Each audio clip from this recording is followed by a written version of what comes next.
Namaskar and welcome. Today we're diving deep into something called Prout. That's the progressive utilization theory. It's a really big vision for human progress. And it all starts with a feeling I think pretty much all of us have had when we look at the world's problems and just feel, well, small. Listen to this quote. Have you ever felt that feeling of, who am I to try and change things? It just hits you right in the gut, doesn't it? It's that classic, deeply human doubt, that feeling of being just one person in the face of these huge challenges. But the philosophy we're exploring today has a pretty powerful answer to that question. And here's the big shift. The answer, according to this way of thinking, isn't about you or me overcoming our own limits all by ourselves. Nope. It's about what we can do together. It's all about harnessing our collective strength. So that's what we're going to unpack. We'll look at why great civilizations of the past collapsed, what's broken in our systems right now, and then we'll explore the cooperative solution it proposes as a way forward. You ready? Let's get into it. Okay, first things first, the foundational idea. Prout basically says that for society to really move forward, we can't just focus on one thing, like the economy or technology, and let everything else slide. It has to be a balanced, holistic approach, one that sees the value in every single part of what it means to be human. I just love this metaphor. Think about it. A garden with just one type of flower is, okay, I guess.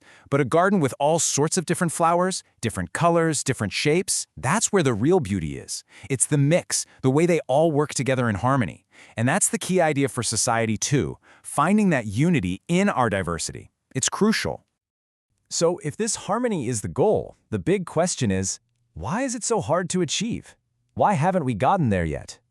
Well, let's dig into that as we explore why so many societies, past and present, have missed this vital connection. When you look back at history, it's like a graveyard of fallen civilizations. And the argument here is that their downfall wasn't just bad luck. Take the Mayans, brilliant people, but they never developed the wheel, a huge symbol of progress. Or look at the ancient Egyptians. The idea is they lacked a certain warrior spirit, that drive to protect and preserve what they'd built. So what's the pattern? It's always some kind of critical imbalance, a missing piece of the puzzle that made the whole thing just fall apart. And don't think this is just ancient history. This critique points the finger right at our modern systems too. Let's talk about democracy. The ideal is beautiful, right? Government of the people, by the people, for the people. But in practice, well, the source material argues it often ends up being a government run by a minority party, one that maybe didn't even get half the votes. And to get there, they have to make deals with powerful special interests. And what happens then? The independence of really important institutions can get seriously weakened. So, if history is just a long story of imbalanced societies failing, and our current systems are, let's be honest, full of flaws, it leaves us with a pretty big question, doesn't it? What's the alternative? Where do we go from here? And the answer, according to Prout, isn't just another political theory. It's a practical, economic, and social reboot based on a totally different kind of cooperation. This is where we move from the problems to the actual proposal. Now, the key phrase here is coordinated cooperation.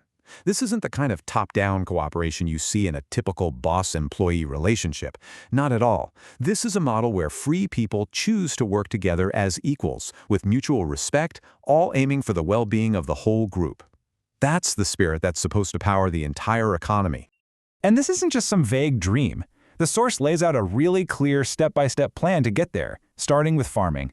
First, you get the small, struggling farms to band together, then you invite all the other landowners to join in. Over time, you move to a system where land is managed for the collective good, which basically ends all those age-old fights over who owns what.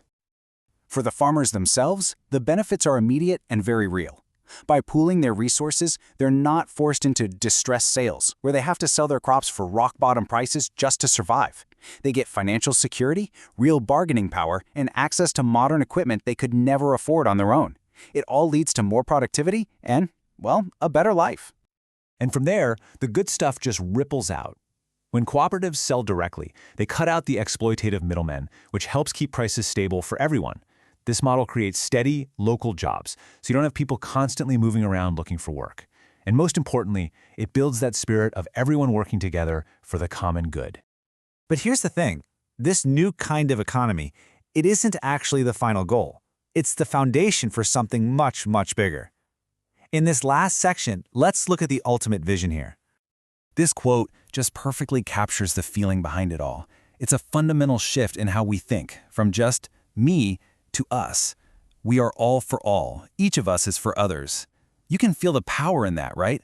That's the moral and spiritual engine driving this whole thing. Which brings us to the biggest question of all. If we actually manage to build a society with economic stability and social harmony, what's the point? What is all this progress really for? And here it is. The cooperative system isn't the destination, it's the vehicle.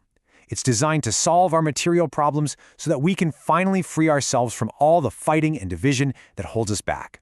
The ultimate goal is to put all of humanity on a path of synthesis, a path where we are all moving together toward a single, unifying spiritual goal. And so, we'll end with this powerful Sanskrit phrase from the text. Karyaviti, Karyaviti. It's a simple but profound call to action. A reminder that the human journey is one of constant movement, of always striving, of always progressing. March forward, march forward. And that's our look into this vision. If you found this breakdown interesting, please subscribe to the channel and like the video.